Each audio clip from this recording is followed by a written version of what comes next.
University law కళాశాల ఆతిథ్యమిస్తున్న youth cultural fest డూసీమాస్ 2025-26 ఘనంగా ప్రారంభమైంది. డూసీమాస్ కు రాష్ట్ర డీజీపీ శివధర్ రెడ్డి ముఖ్య అతిథిగా హాజరయ్యారు. 2 రోజుల పాటు జరగనున్న ఫెస్ట్ లో భాగంగా మొదటి రోజు వక్తృత్వం, ఉపన్యాసం, పెయింటింగ్, ఫోటోగ్రఫీలలో పోటీలు జరిగాయి.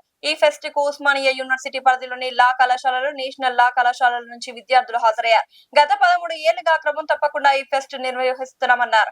విద్యార్థులే ముందుండి దీనిని నిర్వహించడం విశేషం. ఈ వేడుకల నిర్వహణ పట్ల విద్యార్థులు అమితానందం వ్యక్తం చేస్తున్నారు. ఇలాంటి వేడుకలు క్రమం తప్పకుండా నిర్వహించాలని వారు కోరుతున్నారు. ఉద్యమాలకు కేంద్ర బిందువుగా ఉన్న ఉస్మానియా ఇటువంటి ఫెస్ట్ కు ఆతిథ్యం ఇచ్చి విద్యార్థుల్లో దాగి ఉన్న ప్రతిభను వెలికి తీయడానికి కృషి చేస్తుందని కొనియాడారు. ఇటువంటి పోటీలతో విద్యార్థుల్లో కాన్ఫిడెన్స్ పెరుగుతుందని, ఇతర కళాశాలల విద్యార్థులతో స్నేహం అభివృద్ధి అవుతుందని వివరించారు. వేడుకల నిర్వహణను విద్యార్థులు ప్రశంసించారు.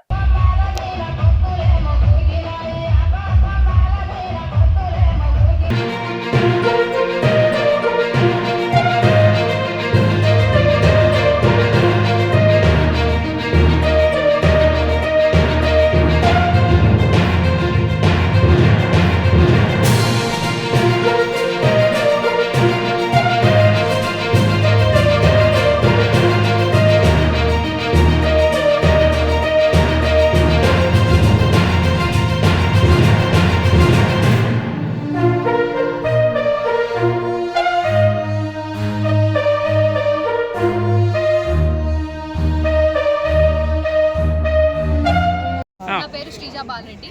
నేను ఇక్కడ ఉస్మానియా విశ్వవిద్యాలయంలో లా కాలేజ్లో 5 ఇయర్స్ చదువుతున్నాను. డ్యూస్మస్ అనే దానికి మీనింగ్ ఏంటంటే వీ లీడ్, లాటిన్లో వీ లీడ్ అని అర్థం. దీన్ని 14 సంవత్సరాల కిందట ఈ పేరు కోట్ చేసింది కూడా మా professor GB Reddy sir. So దానికి మేము ఎప్పుడు గర్వంగా ఫీల్ అవుతాం.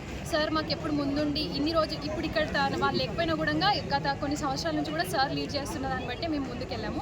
అండ్ మా అలుమ్నై మేము ఇంత పెద్ద ఎత్తున ఈ క్రిస్మస్ ప్రోగ్రామ్ చేయగలుగుతున్నామంటే అది మా అలుమ్నై వల్లనే చేయగలుగుతాం. ఎందుకంటే మాకు యూనివర్సిటీ నుంచి ఫండ్స్ అంతగా ఈ ఫెస్ట్కి ఉండవు. సో మేము మా అలుమ్నై దగ్గరికి వెళ్ళి, అది హైకోర్టు జడ్జెస్ కానీ, అడ్వకేట్స్ కానీ, కౌన్సిల్స్ కానీ అందరి దగ్గరికి వెళ్ళి మేము ఫండ్స్ తెచ్చుకుంటాము. అండ్ ఈసారి మాకు అలుమ్నై చాలా పెద్ద ఎత్తున హెల్ప్ చేశారు. అందుకే మేము ఇంత బాగా ఈ ప్రోగ్రామ్ చేయగలుగుతున్నాం. ఇదంతా పక్కన పెడితే ఇవాళ జనరేషన్లో అందరూ ఎంబీబీఎస్ అనో లేదంటే ఇంజనీరింగ్ అనో ఇటు వెళ్తున్నారు. ఈ మధ్యకాలంలో జర్నలిజం ఇది కూడా అవుతుంది, జర్నలిజం కూడా ఇంప్రూవ్ అవుతుంది. సో ఇప్పుడు లాకి కాంపిటీషన్ పెరిగిపోతుంది. ఒకప్పుడు లా అంటే అసలు ఎవరు చదువుతారు, లాయర్స్ ఏంటి ఇట్లా మాట్లాడుకునేవారు. సో మా ఈ ఫెస్టివల్నైనా ఇంకా పిల్లలు ప్రోత్సాహం చెంది ఇంకా ఎక్కువ మంది మంచి ర్యాంక్స్ కొట్టుకొని యూనివర్సిటీలో చదువుకోవాలని చెప్పేసి నేను మనస్ఫూర్తిగా కోరుకుంటున్నాను. Thank you. ఇక్కడ వచ్చిన ప్రతి ఒక్కరికి, విద్యార్థులకు, ఇతర కాలేజీ విద్యార్థులకు, మరి మీడియా మిత్రులకు అందరికీ గుడ్ ఆఫ్టర్నూన్. ఈరోజు వచ్చేసి మనం క్రిస్మస్ కార్యక్రమాన్ని నిర్వహించుకుంటున్నాం. ఈ కార్యక్రమం ముఖ్య ఉద్దేశం ఏంటిదంటే తెలంగాణలో ఉన్న అన్ని లా కాలేజు స్టూడెంట్స్ అటెండ్ అవుతారు ఈవెంట్ ఒక 2 రోజుల ప్రోగ్రామ్ ఇది. ఫస్ట్ డే వచ్చేసి కాలేజీలో జరుగుతుంది. ఫస్ట్ డే లిటరేచర్ సంబంధించి ఎలక్యూషన్, పోయట్రీ, ఇంకా ఎస్సే రైటింగ్ ఇలాంటి లిటరేచర్ సంబంధించి కార్యక్రమాలు జరుగుతాయి. అండ్ సెకండ్ డే వచ్చేసి టాగూర్ ఆడిటోరియంలో జరుగుతుంది డ్యాన్స్, సింగింగ్, స్కిట్, సమాజానికి సంబంధించి స్కిట్స్ అయినా ఇంకా చాలా యాక్టివిటీస్ ఉంటాయి. ఫస్ట్ డే వచ్చేసి ఈ కాలేజీలోనే జరుగుతుంది. ఈరోజు ముఖ్య అతిథిగా Shivdhar Reddy sir, DGP sir Telangana state, and అలాగే higher education chairman Balakrishna Reddy sir garu రావడం జరిగింది. వీళ్ళిద్దరూ మా కాలేజీలో చదువుకొని అంత ఉన్నత స్థాయికి వెళ్ళడం మాకు చాలా ఆనందంగా ఉంది. ఈ సార్ వాళ్ళు వచ్చి మాకు ఇక్కడ అటెండ్ కావడం వల్ల మాకు ఒక గర్వంగా ఉన్నది, ప్లస్ మాకు మోటివేషన్ వచ్చింది. ఇంత గొప్ప స్థాయికి మా కాలేజీ విద్యార్థులు వెళ్ళారని.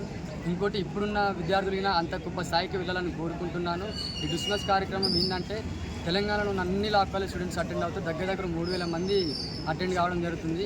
ఈ కార్యక్రమం వల్ల స్టూడెంట్ ఇంటరాక్షన్ చాలా గొప్పగా జరుగుతుంది. ముఖ్యంగా లా ఫీల్డ్లో ఉన్న విద్యార్థులకు సర్కిల్ చాలా ఇంపార్టెంట్. దీనివల్ల చాలా సర్కిల్ ఏర్పడుతుంది. ఈ కార్యక్రమానికి మొత్తం ఈ కాలేజీలో చదువుకున్న అలుమ్ని వాళ్ళు, ఇంకా ఎవరైతే లాలో పెద్ద వ్యక్తులు వాళ్ళ స్పాన్సర్షిప్ ద్వారానే ఈ కార్యక్రమం జరుగుతున్నది. అండ్ మెయిన్గా ఈ కార్యక్రమాన్ని five IDC final year students కార్యక్రమాన్ని ఆర్గనైజ్ చేసి ఇంత ఘనంగా చేస్తారు. గత 2010-11 నుంచి స్టార్ట్ అయింది. ఇక 14 ఇయర్స్ అవుతుంది ఇప్పటికి. ఇది ఇంకా ఇట్లనే కంటిన్యూ అయిపోయి ఇప్పుడు స్టేట్ లెవెల్గా ఉన్న ఈవెంట్ ఒక నేషనల్ లెవెల్కి కావాలని మేము కోరుకుంటున్నాము. అండ్ నెక్స్ట్ తరానికి చేసే క్రిస్మస్ స్టూడెంట్స్ని వీళ్ళందరూ చాలా సక్రమంగా చేయాలని కోరుకుంటున్నాం.